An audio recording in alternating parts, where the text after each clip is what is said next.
السلام عليكم أحلى متتبعات، كنتمنى لكم جمعة مباركة ويوم مرأة سعيد إن شاء الله. دائما تحتفلوا به نتوما ناجحات متألقات سعيدات، لأن كنا تستحقن كل السعادة اللي في العالم. وقبل ما نبدأ كنبغي نشكركم جزيل الشكر على كلماتكم الطيبة وتفاعلكم وتعليقاتكم في الفيديو الأخير، وكنتمنى دائما أنني نكون عند حسن ظنكم. اليوم نهار جديد غادي ندوزو فيه، النهار اللي كيكون في عندي فيه الماء مقطوع وما كنتش موجده الماء. فغتشوفوا معايا اشنو حضرت لضيفي العزيز وشكون اللي عاونني في الكوزينه. فخليكم معايا ما تمشيو فين، فرجه ممتعه. اول حاجه بديت بها هي الرز. كما كتعرفوا دائما الحويجات اللي كياخذوا لينا وقت كبير في الطياب هما اللي كنبداو بهم في الاول في الكوزينه. فهنايا درت واحد الزلافه ديال الرز، درتها في الماء مغلى، وغادي نخليها غتسلق. غادي نضيف ليها مكعب مرق السمك دائما الا نتوما كتستعملوه.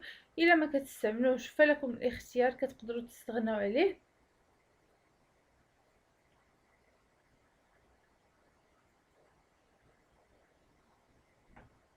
غادي نضيف شويه ديال الملحه، وغادي نخلي الرز ديالي يطيب على عافيه مهيله.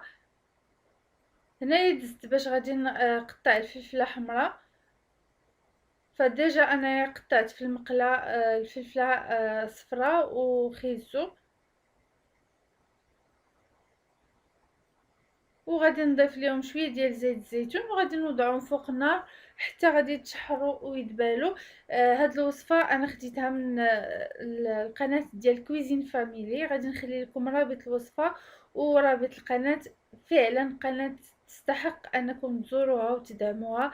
الناس اللي تعجبهم الطياب اللي الطياب على حق طريقه، وغتلقاو فيها افكار رائعه، شي حويجات اللي هكا ما تتخيلوش انكم تقدروا تطيبوا بهم شي نهار.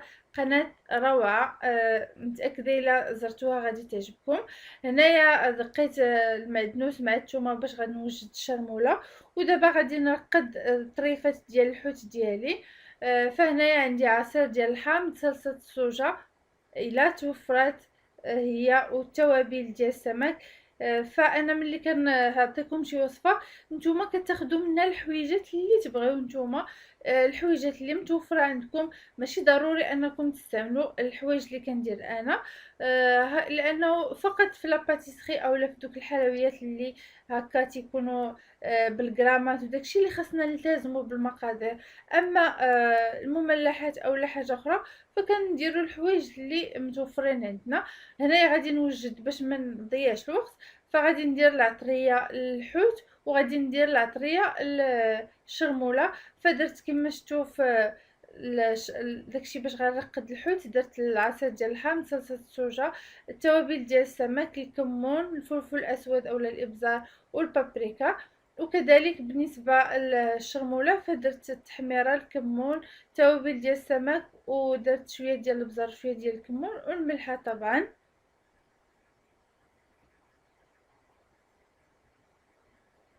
وغادي نبدا نرقد الطريفات ديال الحوت. فهاد الحوت جبتو حتى للصباح لانه هكا باش يكون طري. ولا توفر لكم كما كتعرفوا فالحوت او الدجاج، قد ما نقدناه قد ما تيكون الطعم ديالو احسن. بالنسبه للبنات اللي غادي يسولوني على الحوت اشنا النوعيه، الصراحه انا الحوت ما نعرفش فيه بزاف. زعما نعرف النوعيات ما عدا الصول، ميرلون، المهم شي حويجات بساط ما تنعرفش بزاف الانواع. شكون اللي بحالي تخليها ليا في التعليقات. وهنا كما كتشوفوا عندي الفلفله وخيزو كيتشحروا، ودرت شويه ديال الجلبانه غادي تسلق، والروز خليته يطيب. فهنايا بما انه الماء مقطوع وما عندي ما يمكنش ليا ندير بزاف ديال الخضره وداكشي، فاضطريت انني ندير غير الصلصه ديال الطماطم اللي موجوده جاهزه. ضفت ليها المعدنوس والثومه. فانا شويه عدلت على الوصفه ديال الاخت في قناه كويزين فاميلي. وانتم غادي تختاروا، لانه انايا درت الوصفه على حسب العائله ديالي اشنو كيبغيو. فضفت هنايا واحد الملعقه كبيره ديال مركز الطماطم، وضفت شويه زيت الزيتون، وغادي نحرك هادشي. هنايا الروز حيت خليته حتى طاب تماما، هي سلقاتو غير نص سلقه، ولكن كما قلت لكم كل واحد. انا النهار الاول فاش جربت هاد الوصفه درتها بهذه الطريقه وعجبتهم، ف صافي ان شاء الله غنبقى دائما نديرها بهذه الطريقه. كما شفتوا الروز ضفت ليه الجلبانه، ضفت ليه داك خيزو والفلفله، وضفت ليه النصف ديال ديك الصلصه ديال الطماطم مع الشرموله، وغادي نحركهم. ف ملي كتحركو كتخليو هاد الروز كيتشرب هاد الصلصه وكيتشرب هاد الشرموله، كيجي لذيذ بزاف. ثم من بعد خديت مقلاة اللي كتقدر تدخل الفران. الا ما توفرت لكمش كتقدروا ديروا اي مول ديال الزاج اللي كيدخل الفران، ولا ما توفرش كتقدروا ديروا غير ديك المقلاة الثقيله اللي كنديروا فيها المسمن، ف كتفي بالغرض. هنايا غادي نبسط طبقه ديال الروز،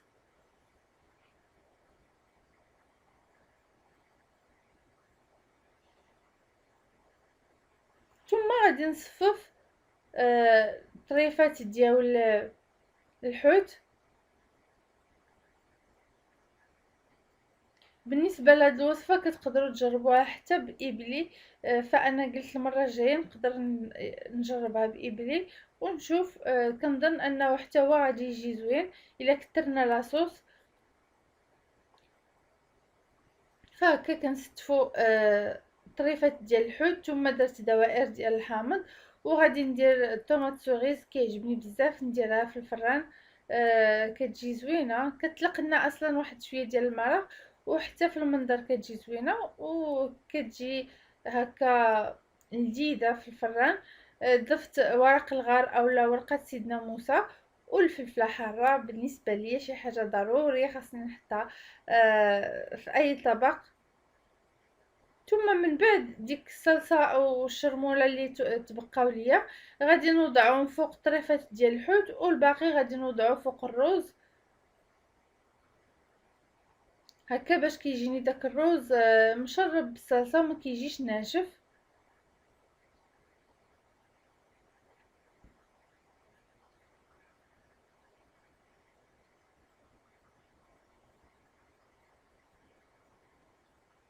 من بعد انا غطيتها بالفيلم اليمونتير وغادي ندخلها للثلاجه حتى الوقيته اللي غادي يقرب الغدا. عاد غادي نغطيها ببابي الومنيوم وندخلها الفرن. ما كتاخدش بزاف ديال الوقت نهائيا، فقط ديك الوقيته فاش كيطيب لنا داك الحوت، وتعرفوا الحوت ما كيطيبش في وقيته كبيره وما كياخدش بزاف ديال الوقت، ما خاصوش ينشف. فهذه وصفه لي بالنسبه للاخوات الموظفات تقدروا توجدوها وتخليوها. هنايا دزت باش غادي نوجد السلطه. فكما قلت لكم هنايا ما يمكنش ليا ندير بزاف ديال الحوايج، غادي نكثر عليه المعان وغادي نوحل. فاشنو اسهل سلطه هي سلطه ديال الملفوف ولا ديال المكور. كتعجب بزاف وليداتي وكياكلوها مزيان كيشبعوا. نهار كنديرها كياكلوا في السلطه مزيان، بعض المرات كياكلوا كيعاودوا. فهنايا كما شفتوا قطعت المكور ولا الملفوف، ثم خديت شويه ديال المورتاديلا اولا الكاشير وقطعته مربعات صغيره. الا ما كتبغيوش تقدروا تستغناو عليه ديروا لا دام فيمي الا كتعجبكم. درت شويه ديال الكركاع شويه ديال الزبيب، ودرت الذره المعلبه اولا المايس، وغادي نستعمل علبه ديال الطون. ثم غادي ندير لاصوص فينيغريت العاديه. كتقدروا ديروا حتى المايونيز الا بغيتو، انا هنا ما استعملتش المايونيز. فغادي ندير شويه ديال زيت الزيتون شويه ديال الخل اللي مع الحامض وشويه ديال البزار وشويه ديال الملحه. هاد السلطه كتبغي انها تتبل قبل وتحركوها وتخليوها حتى هي ترتاح. قد ما ارتاحت قد ما داك المكور كيرطب وكيشرب لينا ديك الصلصه اللي درنا ليه وكيجي لذيذ. فهادو جوج حويجات اللي تقدروا توجدوهم. كما قلت بالنسبه للاخوات هكا كيكون عندك غتمشي لاصال اولا عندك موعد ديال الطبيب، فهادو حويجات اللي تقدري توجديهم وتحطيهم حتى لوقيت الغدا دغيا كيكون الغدا واجد. هنايا داك الفراز اللي شفتوني داك المره حطيته في المجمد صافي دابا جمد. غادي نوضعو في بلاستيكات كما كتشوفوا، فهو كتولي الحبه مع اختها، ما كيبقاش هكا ملصق. حتى ملي كنبغيو نزينو به اولا شي حاجه كنلقاو هكا الحبيبات ديال الفراز موجودين.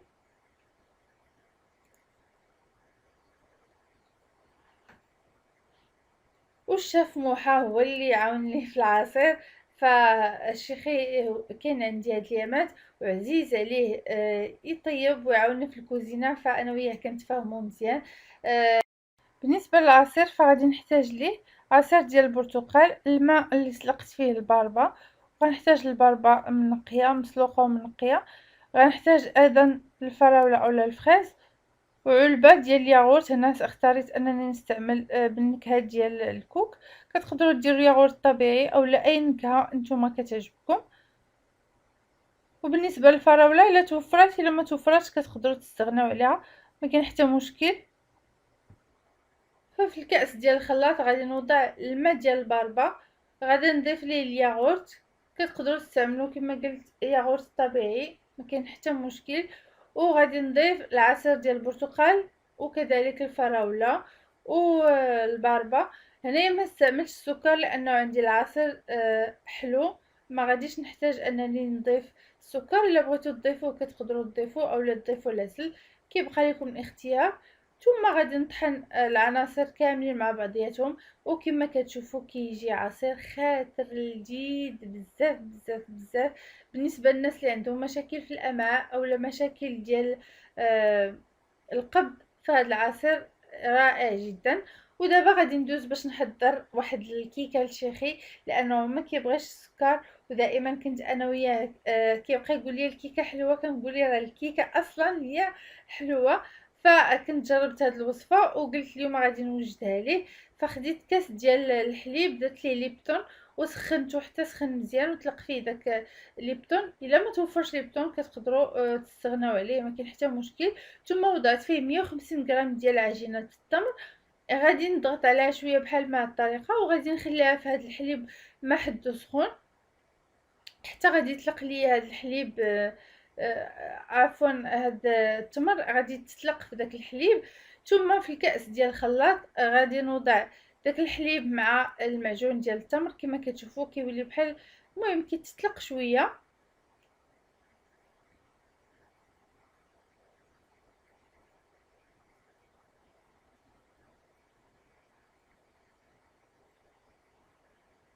ثم غادي نضيف كأس عنبة ديال زيت نباتية ما يعادل 150 مليلتر، وربعة ديال الحبات ديال البيض.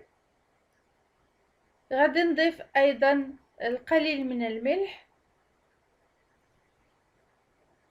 وغادي نضيف القرفة.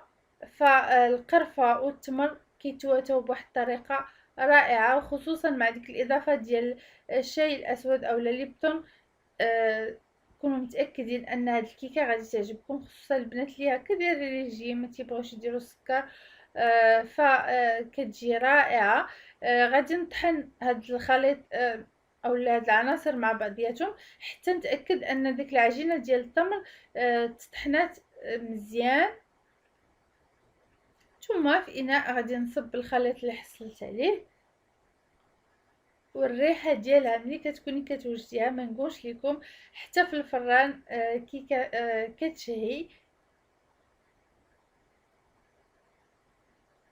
غادا نضيف الدقيق. بالنسبه للدقيق فعندي 2 كيسان ونص ما يعادل 250 غرام.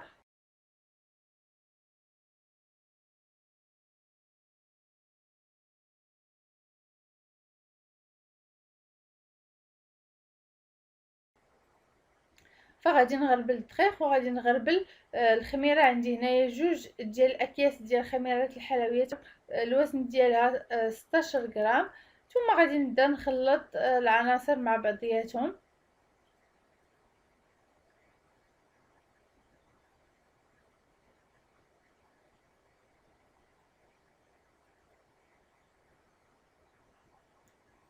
ومن بعد غادي نضيف تقريبا واحد 3 الملاعق كبار ديال الماء. هاد لاستيوس دائما كنقولها لكم وكنعاودها، لانه بزاف ديال البنات جربوها ودائما في الميسنجر كيصيفطوا ليا انه بفضل هاد لاستيوس ولات كتنجح معاهم الكيك. كتخلي لنا الكيك ديالنا كيجي مهوي، كيجي طالع وكيكون ناجح.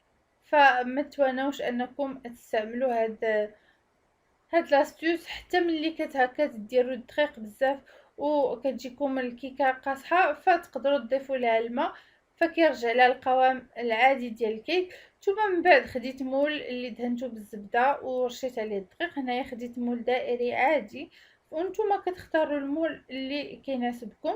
ثم غنصب فيه الخليط اللي حصلت عليه.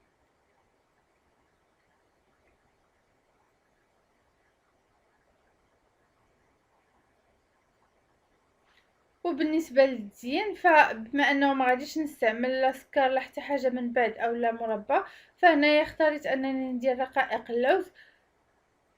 ومن بعد غادي ندخلها الفرن. ما سخنتوش من قبل، حتى غادي ندخلها عاد غادي نشعل على درجه حراره 150. غادي نخليها حتى غادي طيب، ومن بعد غادي نشعل عليها الفوق حتى تحمر. وهذا هو الشكل ديالها، كتجي خفيفه والريحه ديالها يا البنات ما نقولش لكم، كتشهي كتشهي، كتولي عندك الكوزينه بحال درتي لها شي معطر. وبما انه هنا كان باقي عندي الكيك اليومي العادي، فهذا هو الحويجات اللي غادي نوجد دابا في الصباح. هذه هي الغديوه ديالي، سهله بسيطه ولذيذه. هذه هي الصينيه ديال السمك في الفران، وديك الشلاضه ديال المكور، وهذا العصير. غديوه اللهم اديمها نعمه واحفظها من الزوال، سهله بسيطه ولذيذه.